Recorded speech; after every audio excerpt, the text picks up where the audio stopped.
finish has a tendency on this first cut to build up in these little teeth here. See, that stuff gets built up in those teeth. So I keep a bottle of lacquer thinner down here. About every other pass I'll dip it in there, and it reacts to it very quickly. It just knocks it right out. It keeps your teeth from being clogged. It keeps them cutting better, less effort, and also it keeps them going straighter. When you get stuff clogged up in there, they have a tendency to wander, and that is the worst thing that can happen. Is your lines are not parallel. When they start wandering, the little diamonds, the rows of diamonds, get crooked. That's when it all goes to smash after that.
This grain is so tight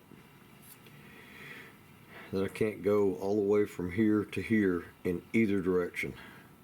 If I'm going this way, it digs in over here. If I'm going this way, it digs in down here. So I have to, from center over, I can go that direction, and from center back, I can go this direction. So that means I have to keep flipping this thing around rotating it every 3 or 4 lines.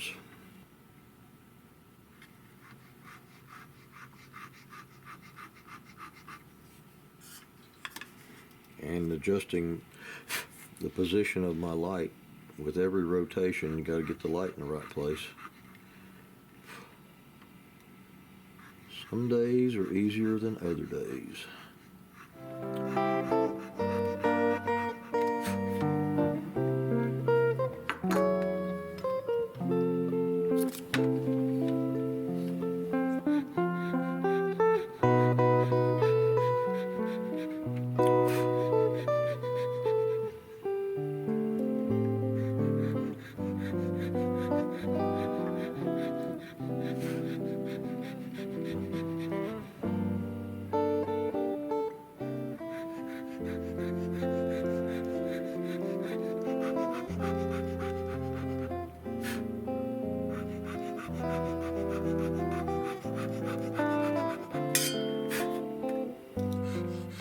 I've cut it.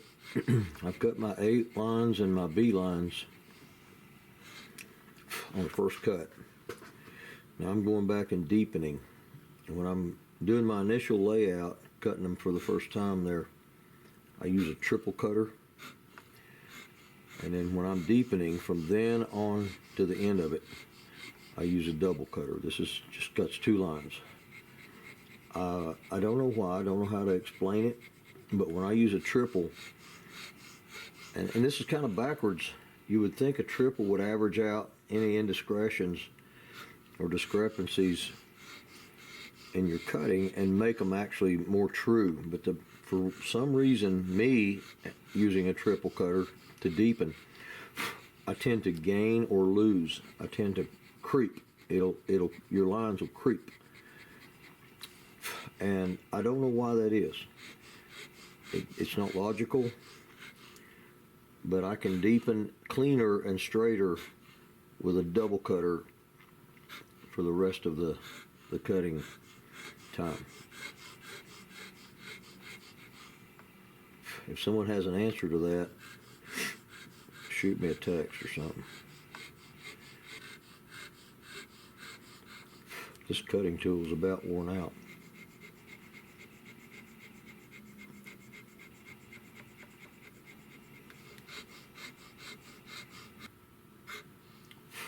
I discovered something recently. The finish that they put on Steyr rifles is a very satin, it's just a very slick, smooth satin finish. It's totally no gloss. And I've always liked it. I've got a Steyr, and I've always liked that finish and never have known how they got that like that. And recently I've come across the technique to do that with, and I'm very excited about it. I've got the stuff ordered. I'm going to be doing some practicing on other things before I actually offer it to my customers, but maybe here in the near future I'll be able to supply a really high quality satin finish on stocks. The only way I know how to do that now is to use a high gloss finish and then buff it down, cut it down with whatever abrasive polishing compound, buffing compound, anything like that to knock the gloss off of it. But this finish that I'm looking at, it just goes on that way.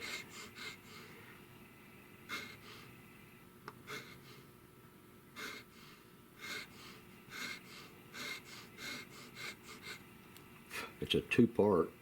It's kind of like epoxy in the fact that it has an accelerator to it. More later on that.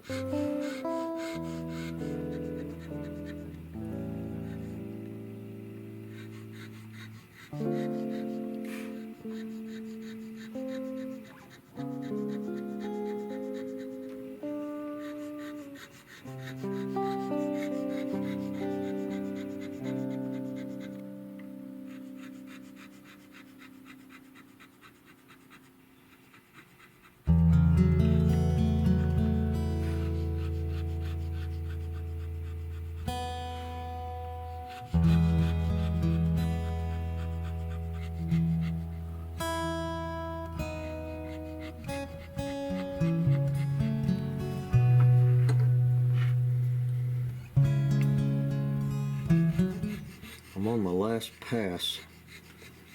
I'm just barely skimming over it. Just evening up everything.